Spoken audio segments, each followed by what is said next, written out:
英語聞き流しリスニング、英語テキストと MP3 音声ダウンロードはホームページからご利用いただけます。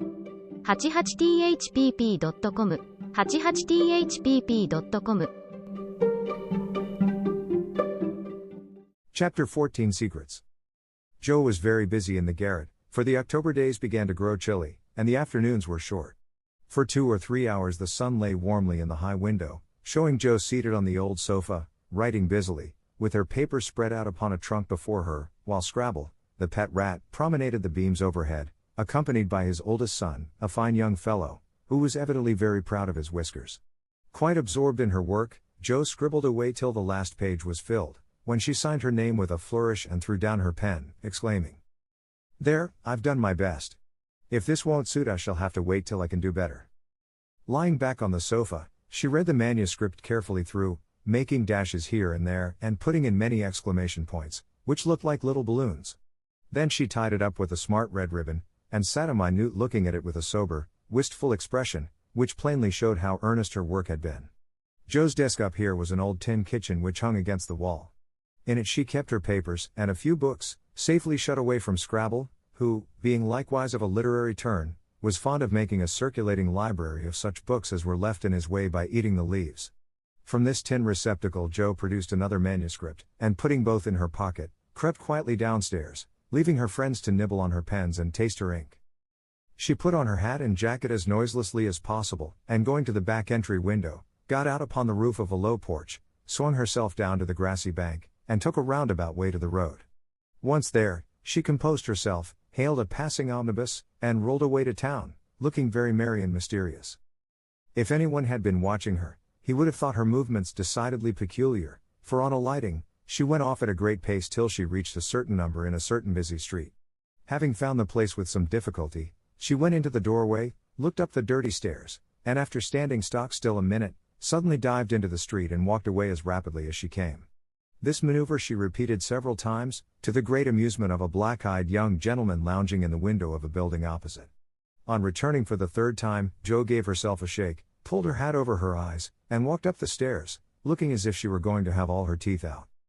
There was a dentist's sign, among others, which adorned the entrance, and after staring a moment at the pair of artificial jaws which slowly opened and shut to draw attention to a fine set of teeth, the young gentleman put on his coat, took his hat, and went down to post himself in the opposite doorway, saying with a smile and a shiver, "It's like her to come alone, but if she has a bad time she'll need someone to help her home."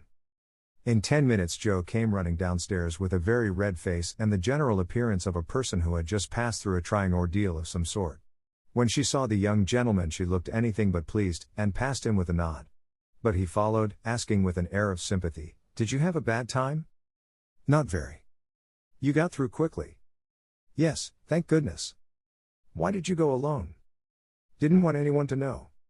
"You're the oddest fellow I ever saw. How many did you have out?"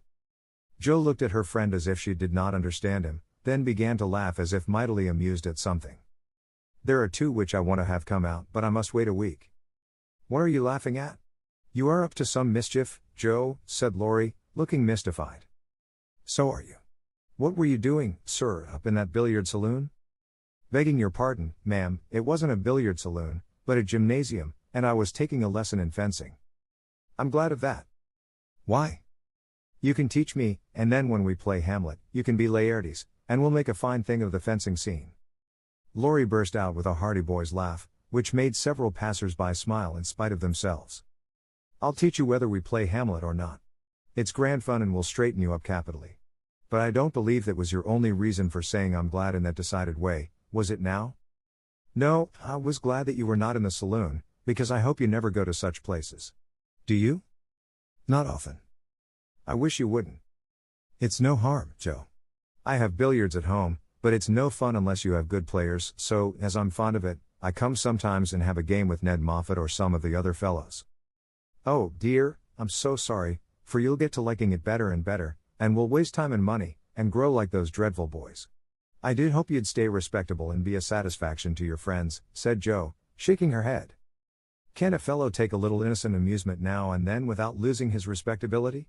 asked Laurie, looking nettled. "That depends upon how and where he takes it. I don't like Ned and his set, and wish you'd keep out of it. Mother won't let us have him at our house, though he wants to come. And if you grow like him, she won't be willing to have us frolic together as we do now.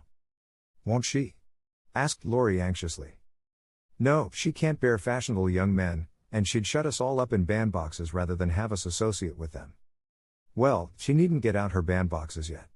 I'm not a fashionable party and don't mean to be, but I do like harmless larks now and then, don't you? Yes, nobody minds them, so lark away, but don't get wild, will you? Or there will be an end of all our good times. I'll be a double distilled saint. I can't bear saints. Just be a simple, honest, respectable boy and we'll never desert you. I don't know what I should do if you acted like Mr. King's son. He had plenty of money, but didn't know how to spend it, and got tipsy and gambled, and ran away and forged his father's name, I believe, and was altogether horrid. You think I'm likely to do the same?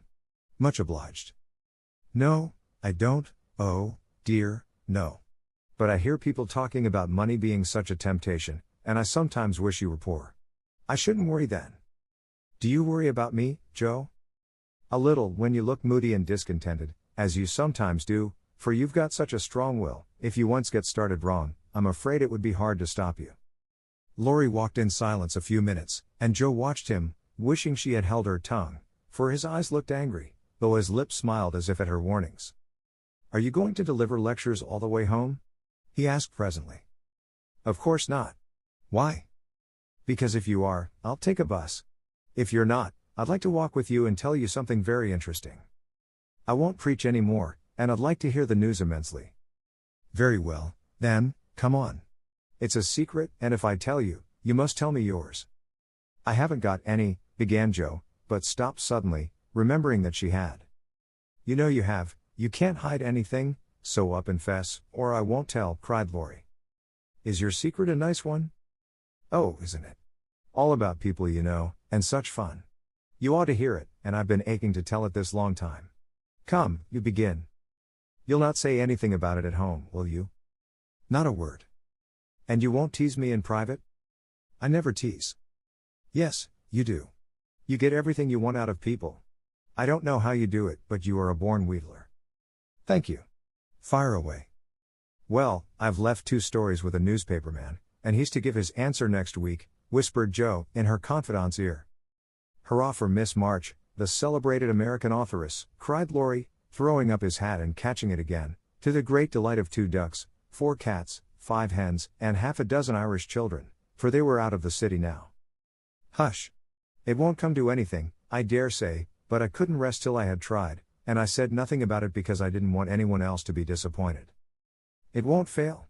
Why, Joe, your stories are works of Shakespeare compared to half the rubbish that is published every day. Won't it be fun to see them in print, and shan't we feel proud of our authoress? Joe's eyes sparkled, for it is always pleasant to be believed in, and a friend's praise is always sweeter than a dozen newspaper puffs. Where's your secret? Play fair, Teddy, or I'll never believe you again, she said, trying to extinguish the brilliant hopes that blazed up at a word of encouragement. I may get into a scrape for telling, but I didn't promise not to, so I will, for I never feel easy in my mind till I've told you any plummy bit of news I get. I know where Meg's glove is. Is that all? Said Joe, looking disappointed, as Laurie nodded and twinkled with a face full of mysterious intelligence. It's quite enough for the present, as you'll agree when I tell you where it is. Tell, then. Laurie bent, and whispered 3 words in Joe's ear, which produced a comical change. She stood and stared at him for a minute, looking both surprised and displeased, then walked on, saying sharply, How do you know? Saw it. Where? Pocket. All this time? Yes, isn't that romantic? No, it's horrid. Don't you like it? Of course I don't. It's ridiculous, it won't be allowed. My patience. What would Meg say? You are not to tell anyone. Mind that. I didn't promise. That was understood, and I trusted you. Well, I won't for the present, anyway, but I'm disgusted, and wish you hadn't told me. I thought you'd be pleased. At the idea of anybody coming to take Meg away? No, thank you. You'll feel better about it when somebody comes to take you away. I'd like to see anyone try it, cried Joe fiercely. So should I. And Laurie chuckled at the idea. I don't think secrets agree with me, I feel rumpled up in my mind since you told me that, said Joe rather ungratefully. Race down this hill with me, and you'll be all right, suggested Lori. No one was in sight, the smooth road sloped invitingly before her, and finding the temptation irresistible, Jo darted away, soon leaving hat and comb behind her and scattering hairpins as she ran. Lori reached the goal first and was quite satisfied with the success of his treatment, for his Atlanta came panning up with flying hair, bright eyes, ruddy cheeks, and no signs of dissatisfaction in her face. I wish I was a horse, then I could run for miles in this splendid air and not lose my breath. It was capital, but see what a guy it's made me. Go, pick up my things, like a cherub, as you are, said Jo, dropping down under a maple tree, which was carpeting the bank with crimson leaves. Lori leisurely departed to recover the lost property, and Jo bundled up her braids, hoping no one would pass by till she was tidy again. But someone did pass, and who should it be but Meg, looking particularly ladylike in her state and festival suit, for she had been making calls. "What in the world are you doing here?" she asked, regarding her disheveled sister with well-bred surprise. "Getting leaves," meekly answered Jo, sorting the rosy handful she had just swept up. "And hairpins," added Lori, throwing half a dozen into Jo's lap. "They grow on this road, Meg, so do combs and brown straw hats. You have been running, Jo. How could you? When will you stop such romping ways?" said Meg reprovingly, as she settled her cuffs and smoothed her hair, with which the wind had taken liberties. "Never till I'm stiff and old and have to use a crutch. Don't try to make me grow up before my time, Meg. It's hard enough to have you change all of a sudden. Let me be a little girl as long as I can." As she spoke, Jo bent over the leaves to hide the trembling of her lips, for lately she had felt that Margaret was fast getting to be a woman, and Lori's secret made her dread the separation which must surely come some time and now seemed very near. He saw the trouble in her face and drew Meg's attention from it by asking quickly, "Where have you been calling? All so fine." "At the gardener's, and Sally has been telling me all about Belle Moffat's wedding. It was very splendid, and they have gone to spend the winter in Paris. Just think how delightful that must be." "Do you envy her, Meg?" said Lori. "I'm afraid I do." "I'm glad of it," muttered Jo, tying on her hat with a jerk. "Why?" asked Meg, looking surprised. "Because if you care much about riches, you will never go and marry a poor man," said Jo, frowning at Lori, who was mutely warning her to mind what she said. "I shall never go and marry anyone," observed Meg, walking on with great dignity while the others followed, laughing, whispering, skipping stones, and behaving like children, as Meg said to herself, though she might have been tempted to join them if she had not had her best dress on. For a week or two, Jo behaved so queerly that her sisters were quite bewildered. She rushed to the door when the postman rang, was rude to Mr. Brooke whenever they met, would sit looking at Meg with a woebegone face, occasionally jumping up to shake and then kiss her in a very mysterious manner. Lori and she were always making signs to one another, and talking about spread eagles till the girls declared they had both lost their wits.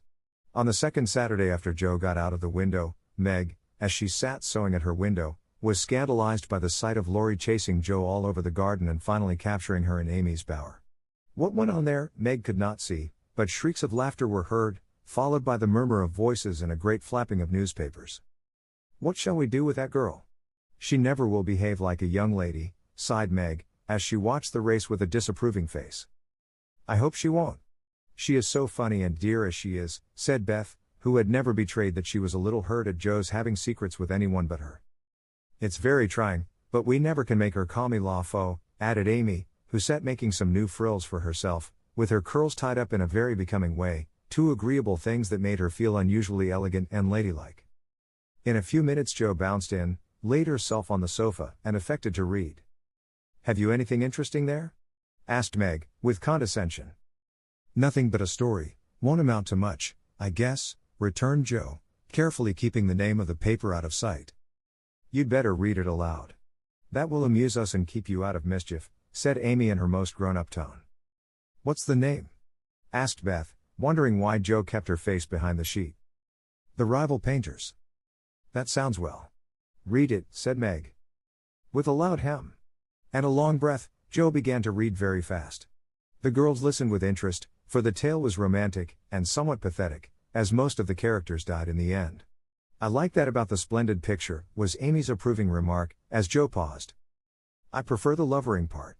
Viola and Angelo are two of our favorite names, isn't that queer?" said Meg, wiping her eyes, for the lovering part was tragical. "Who wrote it?"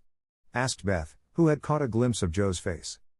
The reader suddenly sat up, cast away the paper, displaying a flushed countenance, and with a funny mixture of solemnity and excitement replied in a loud voice, "Your sister." "You?" cried Meg, dropping her work. "It's very good," said Amy critically. "I knew it. I knew it. Oh my Joe, I am so proud." And Beth ran to hug her sister and exult over this splendid success. Dear me, how delighted they all were, to be sure. How Meg wouldn't believe it till she saw the words, "Miss Josephine March," actually printed in the paper.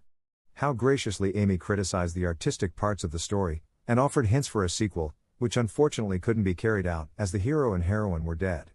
How Beth got excited, and skipped and sang with joy. How Hannah came in to exclaim, "Sakes alive, well I never," in great astonishment at that Joe's doings. How proud Mrs. March was when she knew it. How Joe laughed, with tears in her eyes, as she declared she might as well be a peacock and done with it, and how the spread eagle might be said to flap his wings triumphantly over the house of March, as the paper passed from hand to hand. "Tell us about it. When did it come? How much did you get for it? What will father say? Won't Laurie laugh?" cried the family, all in one breath as they clustered about Joe, for these foolish, affectionate people made a jubilee of every little household joy. "Stop jabbering, girls, and I'll tell you everything," said Joe, wondering if Miss Burney felt any grander over her Evelina than she did over her rival painters. Having told how she disposed of her tales, Joe added, "And when I went to get my answer, the man said he liked them both, but didn't pay beginners, only let them print in his paper, and notice the stories. It was good practice, he said, and when the beginners improved, anyone would pay. So I let him have the 2 stories, and today this was sent to me, and Laurie caught me with it and insisted on seeing it, so I let him. And he said it was good, and I shall write more, and he's going to get the next paid for, and I am so happy, for in time I may be able to support myself and help the girls." Joe's breath gave out here, and wrapping her head in the paper, she bedewed her little story with a few natural tears, for to be independent and earn the praise of those she loved were the dearest wishes of her heart, and this seemed to be the first step toward that happy end. 物語の続きは、ホームページからお聞きいただけます。また、テキスト、MP3 ダウンロードも合わせてご利用ください。88thpp.com 88thpp.com